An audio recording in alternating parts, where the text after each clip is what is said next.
2013 সালের 15 ফেব্রুয়ারি গণজাগরণ মঞ্চের আন্দোলন চলাকালে মিরপুরের পল্লবী এলাকায় নিজ বাড়ির সামনে কুপিয়ে হত্যা করা হয় ব্লগার রাজীব হায়দারকে।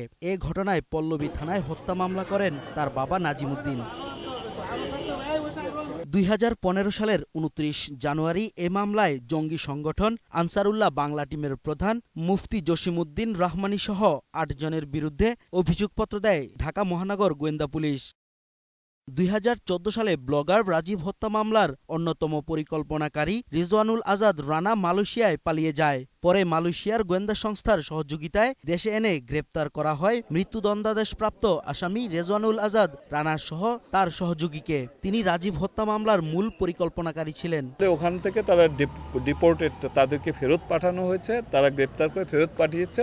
আমরা এখানে তাদের এয়ারপোর্টে গ্রেপ্তার না করে বাইরে ফলো করে বাইরের থেকে আমরা তাদেরকে গ্রেপ্তার করি। তৎকালীন সময়ে ঘটে যাওয়া বেশ কয়েকটি হত্যাকাণ্ডের সাথে রানা জড়িত থাকার প্রমাণ পাওয়া গেছে বলে জানিয়েছে পুলিশ। মঙ্গলবার তাদের আদালতে হাজির করে 10 দিনের রিমান্ড চাওয়া হবে। সবাই আসবেন।